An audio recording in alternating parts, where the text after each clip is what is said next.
بسم اللہ الرحمن الرحیم۔ السلام علیکم، میں ہوں جاوید اقبال اور آپ دیکھ رہے ہیں پروگرام سچ کے ساتھ۔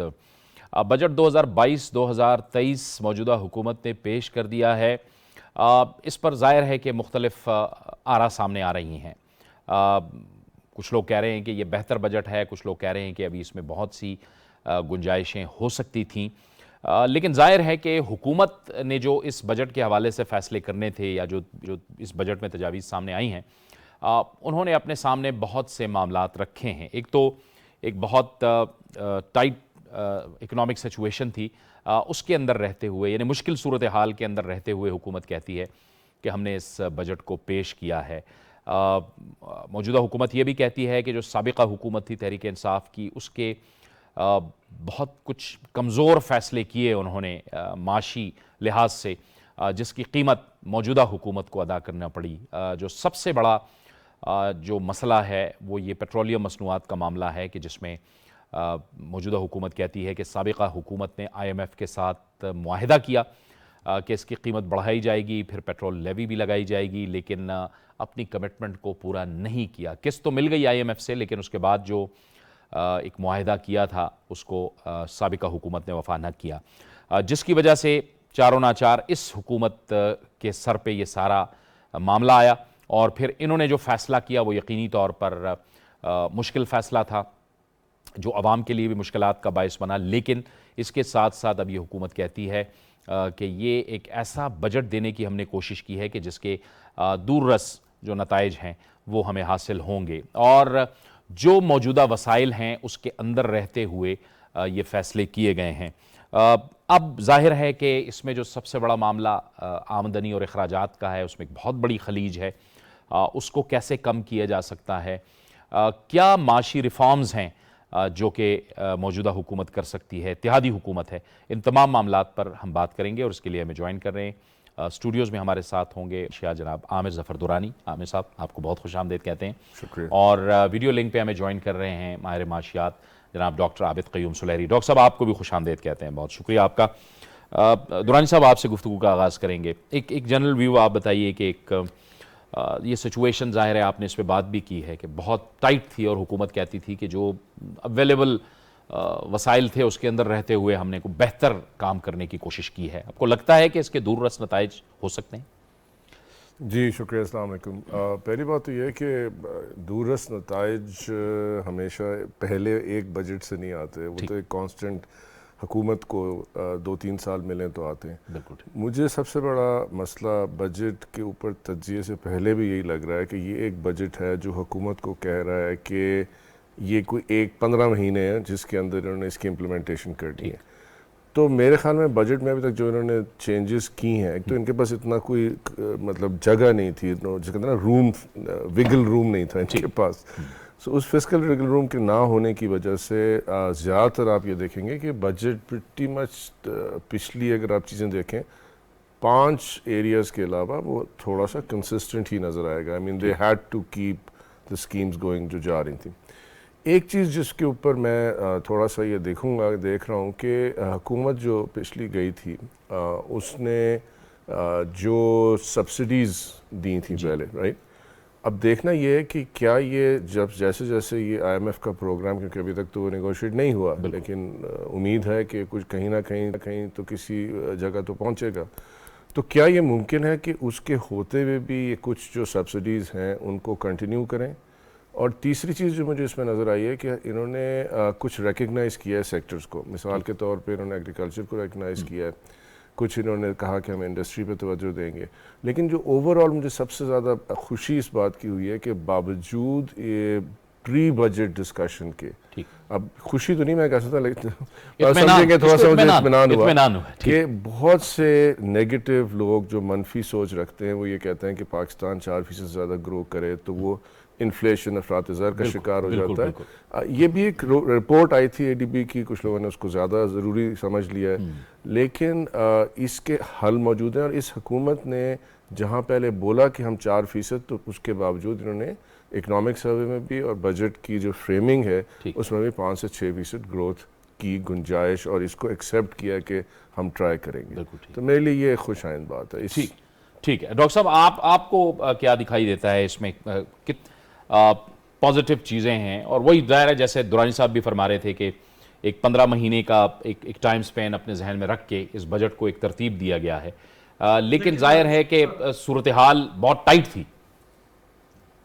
دیکھیں پاکستان میں بجٹ جو ہے وہ ایک ہی فارمولے پہ بنتا ہے، کوئی بھی حکومت ہو، خصوصاً جب کہ آئی ایم ایف کے پروگرام میں ہو، کہ آئی ایم ایف سے پوچھ لیتے ہیں کہ ہم کتنا مالی خسارہ دکھا سکتے ہیں، اس کے حساب سے آمدنی بڑھا کے دکھا دی جاتی ہے، جو اخراجات ہیں ان کو کم کر کے دکھا دیا جاتا ہے، اور مور اور لیس وہی فارمولا جو ہے وہی پیٹرن آپ پچھلے 15-20 بجٹ اٹھا کے دیکھ لیں، ہر ایک میں آپ کو وہی ریپیٹ ہوتا ہوا نظر آئے گا۔ اس سال کا تھوڑا سا معاملہ مختلف ہے، اور اس کا وزیر خزانہ نے اپنی پریس کانفرنس میں تھوڑا سا اس کے بارے میں ایڈمٹ بھی کیا کہ پچھلے سال جو تھے، پچھلے سالوں کا بجٹ، اس میں آئی ایم ایف اتنا وہ کوشش نہیں ہوتی تھی، کیونکہ اگلی جو قسط ہوتی تھی اس کی ریلیز بجٹ پہ اس طرح سے ڈائریکٹلی ڈیپینڈنٹ نہیں تھی۔ اس دفعہ جو پاکستان کا بیلنس آف پیمنٹ ہے وہ سارا کا سارا آئی ایم ایف کے ساتھ ڈیل ہونے یا نہ ہونے پہ ڈیپینڈنٹ ہے، جس کے لیے کہ انرجی سبسڈیز کو رول بیک کرنے کے بعد دوسری بڑی شرط جو تھی وہ تھی کہ بجٹ میں ایک کنسسٹنٹ پالیسی جو ہے وہ پالیسی میئرز لیے جائیں۔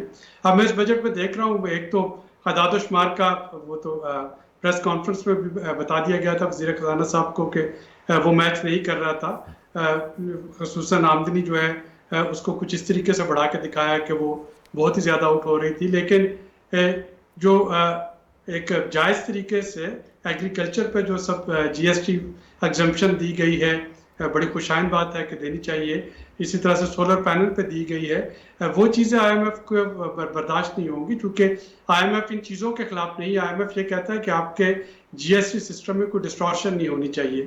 اب اور اسی وجہ سے پچھلی حکومت کو ایک پورا منی بجٹ لانا پڑا تھا جس پہ کہ تمام جی ایس ٹی ایگزمپشن کو وڈرا کر لیا گیا تھا۔ آپ نے دیکھا اس وقت کی اپوزیشن نے کافی شور بھی مچایا تھا بچوں کے دودھ پہ، ایگریکلچر بیجوں پہ، کھاد پہ، ٹریکٹرز پہ، اس پہ ڈیمانڈ، سولر پینلز پہ، تو اپوزیشن کا بڑا جائز اس وقت مطالبہ تھا کہ ان کو سبسڈی جی ایس ٹی کی ایگزمپشن رجیم میں رہنا چاہیے، لیکن آئی ایم ایف نے کہا کہ آپ کو اس کو آپ کا سسٹم ڈسٹارٹیڈ ہے، تمام ایگزمپشن ختم کریں۔ اب وہ ایگزمپشن اگر دوبارہ انٹروڈیوس کی گئی ہے تو ظاہر ہے کہ آئی ایم ایف اس پہ اعتراض کرے گا، اسی طرح سے انکم ٹیکس پہ بھی اعتراض کرے گا، اور وزیر خزانہ صاحب نے خود بھی مانا ہے۔ تو مجھے یہ لگتا ہے کہ یہ تمام کچھ کر لینے کے باوجود وہ جو حکومت کی کوشش تھی کہ جلدی سے ایک بجٹ جو ہے وہ آئی ایم ایف کی پالیسی لائن کے مطابق پریزنٹ کر دیا جائے تاکہ نیکسٹ ٹرانچ ہمارے پاس آئے اور دوست ممالک کے ڈپازٹس ہمارے پاس آئیں، ہماری کریڈٹ ریٹنگ بہتر ہو، تو اس میں شاید ابھی مزید کچھ ٹائم لگے گا، اور حکومت کو کچھ بیک اینڈ فورتھ آئی ایم ایف کے ساتھ نیگوشیٹ کرنا پڑے گا۔ ہو سکتا ہے کہ اس چیز پہ بات آ جائے کہ چند مہینوں بعد منی بجٹ لایا جائے، یا ابھی سے آئی ایم ایف اس کو کہے کہ اس کی کریکشن کی جائے، لیکن سرٹنلی کچھ کریکٹیو میجرز جو ہے وہ میں ہوتے ہوئے دیکھ رہا ہوں اس میں۔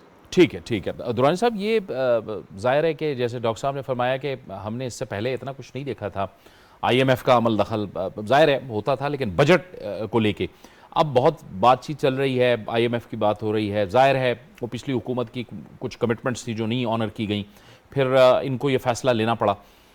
ایک یہ اس لحاظ سے بھی بہتر ہے کہ ہمیں بھی موقع مل رہا ہے کہ تھوڑا سا ہم بھی اپنے آپ کو سکرو کریں بہتر پوزیشن۔ وہ بات درست ہے، اور اس میں عابد نے بہت ہی ایک اہم نقطہ اٹھایا ہے کہ آج تک کبھی یہ حالت اپنی ایسی تو نہ تھی کہ وہ مطلب یہ کہ آئی ایم ایف سر پہ بیٹھا ہوا ہے، بجٹ ایک غور سے دیکھ رہا ہے، اور ابھی بھی انہوں نے ایک قسم کا جسے کہتے ہیں وہ ڈیموکریس سورڈ ٹانگی ہوئی ہے ہماری گردن پہ۔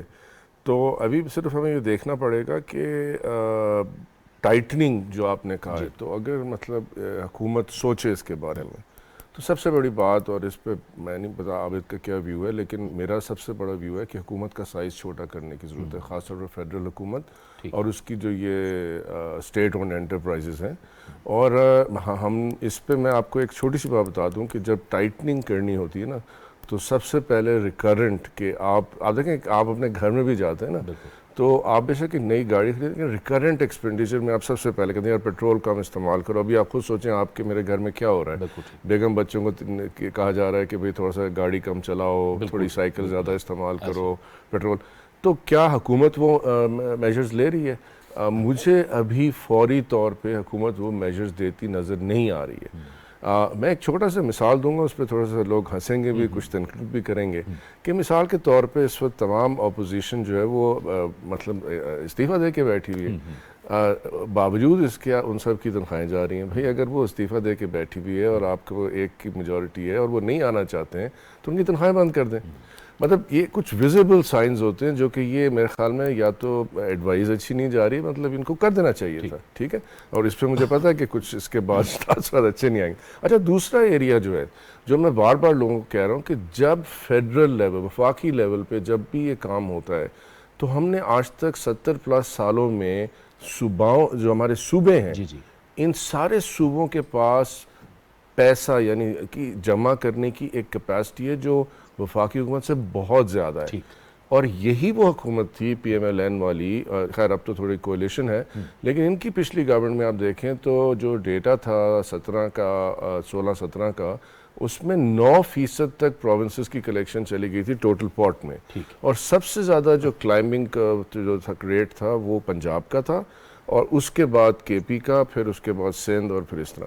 تو یہ ذرا تھوڑی سی مختلف سی سوچ ہے. تو جو آپ نے یہ کہا نا کہ تھوڑا سا ٹائٹ کریں, کنٹرول کریں, میرے خیال میں ٹائٹ میں جو اس طرح نے ابھی اے ڈی پی میں اضافہ کر دیا 12% کا, تو ایک طرح سے آپ نے ایک بچہ جس کو آپ نے شیر خوار کی طرح پال رہے ہیں پچھلے 70 سال سے, اور 18ویں ترمیم کا بنیادی مقصد وہ بے شک اس کے بانیوں میں سے, جس میں رضا ربانی صاحب ہیں, نوید قمر صاحب ہیں, اس کے اپنے احسن یا اقبال صاحب جو بیٹھے ہوئے ہیں, تو ان کو تھوڑا یاد کرنا چاہیے کہ یہ کیا کیوں تھا. کیونکہ اس طرح کا جب آپ پہ زور پڑتا ہے تو آپ یاد رکھیں کہ پاکستان اب کچھ کم ممالک میں سے رہ گیا ہے جو اپنے صوبوں کو بھی کھلاتا پلاتا ہے. اگر آپ یو ایس میں ہی چلے جائیں تو یو ایس اپنے اسٹیٹس کو 3 مدوں کے علاوہ کوئی بجٹ نہیں دیتا ہے. اور ہمیں بھی میں آپ کی چھوٹی مثال آخری یہ دیتا چلتا ہوں کہ اس وقت سی ڈی اے کا جتنا کیڈ کا ٹوٹل بجٹ ہے پورے سال کا, اس سے زیادہ, یہ اسٹڈی ہوئی ہے 2 سال پہلے کی, وہ صرف پارکنگ فی میں سی ڈی اے جمع کر سکتا ہے 1 مہینے میں, ٹھیک ہے. تو جو شہر ہیں ہمارے گنجان آباد, ان میں اور ہمارے صوبوں میں ریونیو پوٹینشل بہت زیادہ ہے. اینڈ آئی تھنک کہ یہ وہ ٹائم ہے, یہ چیز ایسی ہے جس کو کہ آپ آئی ایم ایف کے سامنے بھی اگر لے کے آئیں تو آپ تھوڑا سا ان کی توجہ مبذول کر سکتے ہیں کہ واقعی کوئی سیریس ایفرٹ ہونے لگا ہے. کیونکہ ایک ہمارا جو قرضے ہیں جو وفاقی لیول کے, اس میں جو ہمارا بیرونی قرضہ ہے اس سے کہیں زیادہ ہمارا اندرونی قرضہ ہے. بالکل صحیح, بالکل صحیح. ڈاکٹر صاحب, یہ صوبوں کی جو بات ہوئی ہے, ظاہر ہے 18ویں ترمیم کے بعد وہ کافی اسٹرینتھن ہوئے, وہاں پر جو ریونیو اتھارٹیز ہیں ان کو بھی اسٹرینتھن کرنا ہے تاکہ محاصل وہاں سے ہوں. اب ظاہر ہے اس وقت 3 صوبے تو وفاق کے ساتھ ظاہر ہے الائن ہیں. سندھ میں پیپلز پارٹی کی حکومت ہے, بلوچستان حکومت ہے, پنجاب حکومت ہے, خیبر پختونخوا حکومت ہے ظاہر ہے, لیکن خیبر پختونخوا میں تحریک انصاف کی حکومت ہے, وہ اب ظاہر ہے اپوزیشن میں چلے گئے ہیں مرکز کے اندر. تو ایک تو اس پہ کامنٹ کر دیجیے گا. دوسرا, آپ جو فرما رہے تھے کہ کن جگہوں پہ آپ کو لگتا ہے کہ آئی ایم ایف آپ کے ایک کریکٹیو میجرز آپ کو سجیسٹ کر سکتا ہے؟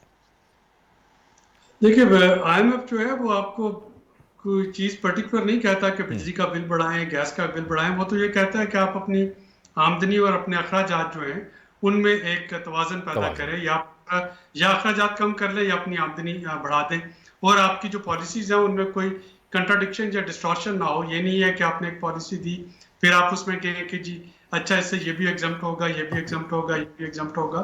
تو آئی ایم ایف آپ کو براڈر جو ہے وہ آؤٹ لائن بتاتا ہے, اور اسی آؤٹ لائن کے اندر رہ کے آپ کو فالو کرنا ہوتا ہے. اور جیسا کہ میں نے اپنے پہلے سیگمنٹ میں کہا تھا کہ کچھ چیزوں پہ جس پہ کہ ایگزمپشن دی گئی ہے اس پہ آئی ایم ایف کو اعتراض ہوگا. اسی طریقے سے پرسنل انکم ٹیکس, اس پہ آئی ایم ایف کا کہنا تھا کہ اس کو درست کیا جائے, اصلاح کی جائے. اس میں فردر ایک ڈسٹورشن کریٹ ہو گئی, اسپیشلی وہ ایک بہتر اقدام صارفین کے لیے کیا گیا کہ آج جو ہے اس کو 12 لاکھ روپے تک کر دیا گیا, لیکن ظاہر ہے کہ ایک ڈسٹورشن تو اس میں کریٹ ہو گئی. تو آئی ایم ایف اس کے بارے میں ضرور بات کرے گا. اور جو آپ نے صوبوں کی بات کی ہے, صوبوں میں ہمیں تھوڑا سا آبجیکٹو ایک اسیسمنٹ کرنی ہوگی کہ اس وقت ایک نادر موقع ہے کولیشن گورنمنٹ کے پاس نیا N F C award negotiate کرنے کا. شاید دوبارہ اس طرح کا اتفاق جو ہے وہ نہ ہو جس میں کہ 2 بڑے آپ کے صوبے جو ہیں سندھ اور پنجاب, وہاں بھی وہی پارٹیز حکومت کر رہی ہیں جو کہ اس وقت مرکز میں ہے. یہ ایک بڑا ریئر آیا ہے موقع. تو NFC ایوارڈ پہ بحث شروع کر دینی چاہیے, اور NFC ایوارڈ میں بحث میں یہ ضرور ہمیں دیکھنا چاہیے کہ ڈیفینس اور قرضوں کی میں جو سود کی ادائیگی ہے, جو کہ دونوں اس وقت پیورلی وفاق کے ذمہ پڑتے ہیں. آپ دیکھیں کہ ٹوٹل وفاق کے پاس جو صوبوں کی ادائیگی کے بعد جو بجٹ آیا ہے وہ تقریباً 4900 ارب روپے کا ہے, جس میں سے کہ تقریباً 4000 ارب جو ہے اس کے تو آپ کو صرف سود کی ادائیگی ہی کرنی ہے.